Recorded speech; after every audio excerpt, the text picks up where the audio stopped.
নমস্কার দর্শক বন্ধুরা, রাখি রান্নাঘরে আপনাদের স্বাগত জানাচ্ছি। আজকে নিয়ে চলে এসেছি এঁচোড়ের কালিয়া। তো দেখুন আমি কীভাবে বানাই। এঁচোড়ে কালিয়া বানাতে আমার এঁচোড় লাগছে। আমি এঁচোড়টাকে কেটে সেদ্ধ করে নিয়েছি প্রেসার কুকারে। একটা হুইসেল দেবেন। আলু ডুমো করে কেটে নিয়েছি। এখানে পেঁয়াজ কুচো করে কেটে নিয়েছি। এখানে মশলা বলতে এখানে মশলায় আমি মিক্সিতে সব মশলা একসঙ্গে ব্লেন্ড করে নিয়েছি। আদা 1 ইঞ্চি আদা, 4-5 কোয়া রসুন, 1 চামচ জিরে, 2টো কাঁচা লঙ্কা, একটু গোটা গরম মশলা আর টমেটো একসঙ্গে মিক্সড করে আমি নিয়েছি। আর এখানে আমার লাগছে 1 চামচ মিষ্টি দই। তো দেখতে থাকুন আমি কীভাবে বানাই। এঁচোড়ের কালিয়া করতে প্রথমেই কড়াতে 3 থেকে 4 চামচ বড় চামচের সর্ষের তেল আমি ব্যবহার করব। তেল আমার গরম হয়ে গেছে। এবারে আমি তেলে শুকনো লঙ্কা, তেজপাতা, গোটা জিরে, গোটা গরম মশলা ফোড়ন দিলাম। ফোড়নটা একটু ভেজে নেব।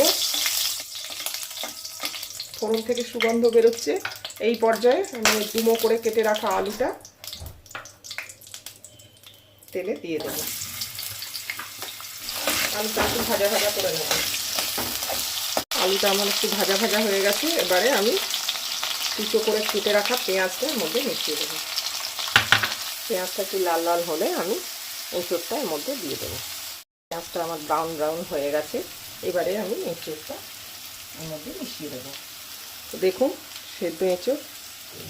1টা থেকে 2টো হুইসেল দিয়ে নামিয়ে নেবেন।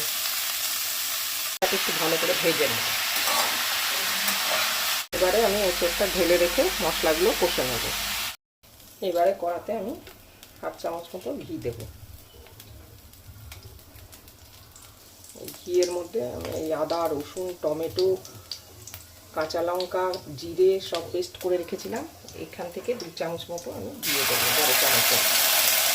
এক এক করে 1/2 চামচ ধনে গুঁড়ো, স্বাদ মতো লবণ, ছোটো চামচের 1 চামচ হলুদ গুঁড়ো, ছোটো চামচের 1 চামচ কাশ্মীরি লঙ্কার গুঁড়ো, পরিমাণ মতন চিনি দিয়ে কষতে থাকবে। সামান্য একটু মশলা ধোয়া জলটা দিয়ে দেবো। মশলাটা কষবো ভালো করে। কষানো হয়ে গেছে, মশলা থেকে তেল ছাড়ছে। এই পর্যায়ে গ্যাসের ফ্লেমটা আমি একদম লো করে দিলাম। মিডিয়াম টু লো করে দিয়ে 1 চামচ মিষ্টি দই অ্যাড করলাম। এবারে ভেজে রাখা এঁচোড় আলু এর মধ্যে দিয়ে দিলাম। এবারে ভালো করে কষিয়ে সামান্য জল দেব, দিয়ে ঢাকা চাপা দিয়ে 10 মিনিট হতে দেবো। আমার এই রেসিপিটি যদি আপনাদের ভালো লেগে থাকে তাহলে আমার চ্যানেলটিকে সাবস্ক্রাইব করার অনুরোধ রইল। বেল আইকনটি টিপে দেবেন যাতে করে আমি নতুন কোনো রান্নার ভিডিও দিলে নোটিফিকেশন সবার আগে আপনার কাছেই পৌঁছে যায়। লাইক, শেয়ার, কমেন্ট করবেন বন্ধুরা। ভিডিওটি দেখার জন্য ধন্যবাদ। ফিরে আসবো আবার অন্য কোনো দিন অন্য কোনো রেসিপি নিয়ে। এবারে আমি এটা একটু ঢাকা চাপা দিয়ে হতে দেবো 10 মিনিট, সামান্য একটু জল দিয়ে। তারপর পরিবেশন করে দেবো। গরম ভাতের সাথে অসাধারণ খেতে লাগে এঁচোড়ের কালিয়া।